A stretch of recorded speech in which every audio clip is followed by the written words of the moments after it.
사랑하는 200만 도민 여러분, 존경하는 서동호 의장님을 비롯한 선배 동료 의원님 여러분, 그리고 김영록 도지사님과 김대중 교육감님을 비롯한 공직자 여러분, 안녕하십니까? 광양 출신 임형석 의원입니다.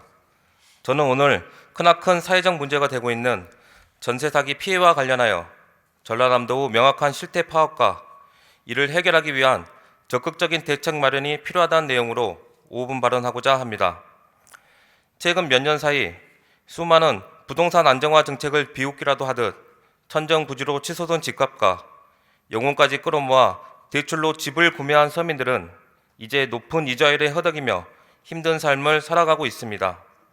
설상가상으로 이런 상황을 비집고 서민들을 울리는 빌라왕, 건축왕과 같은 악질적인 임대인들이 활개를 치며 하루하루 열심히 살아가는 서민들의 인생을 뒤흔들고 있습니다.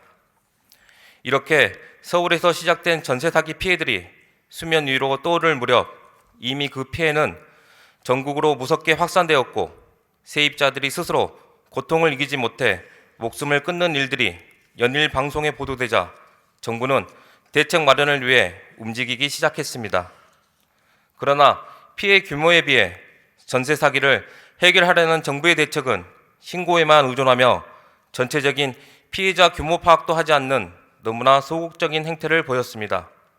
아쉬운 대로 전세 사기 피해자 지원 및 주거 안정에 관한 특별법이 시행되어 경매 공매 절차 지원, 긴급 복지 지원, 금융 지원 등을 하고 있으나 이는 특별법상 모든 조건을 충족하여 전세 사기 피해자로 결정되어야만 지원을 받을 수 있습니다.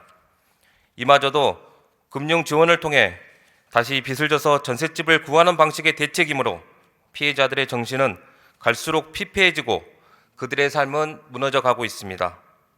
2024년 1월 18일 기준 전라남도 전세 사기 피해 조사 현황이 아닌 피해 접수 현황은 243건, 국토부로 송부된 건은 214건, 이 중 피해자로 인정된 건은 140건, 이사비 지원 확정 건은 6건에 불과했습니다.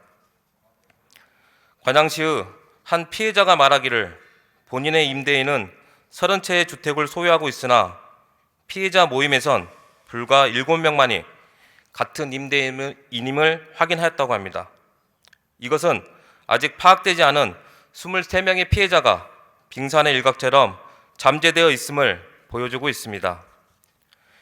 이렇게 잠재적 피해자가 대규모로 내재되어 있음을 예견할 수 있으나 전라남도에서는 그 규모를 구체적으로 파악하려는 노력조차 하지 않고 피해자 결정문만으로만 피해 규모를 파악하고 있습니다.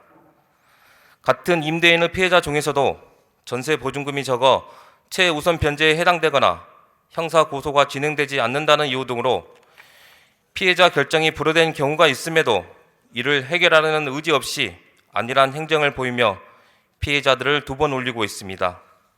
더욱이 접수된 피해자 중 전라남도 청년 기본조례에 따른 청년 비율이 84%나 되는데도 청년의 외부 유출이 심각하다며 청년 월세 지원책, 만원 주택과 같은 인구 유입 정책에만 힘을 쏟고 있습니다. 이는 전라남도가 제대로 된 문제의식을 가지고 있는지 의구심마저 들게 하고 있으며 향후에도 전라남도 내 전세 사기의 구체적인 규모나 실상을 파악할 계획조차 없어 통탄스러운 일이 아닐 수 없습니다. 전세 사기는 사회적 재난입니다. 이제 전라남도가 전체 피해 규모를 적극적으로 파악하는 것은 물론 이들이 피해자로 인정받을 수 있도록 절차의 간소화, 심리 상담의 지원, 그리고 정부의 적극적이고 실효성 있는 선구제 후 회생 정책의 시행 촉구 등 하루빨리 피해자들이 일어설 수 있도록 대책을 마련해야 합니다.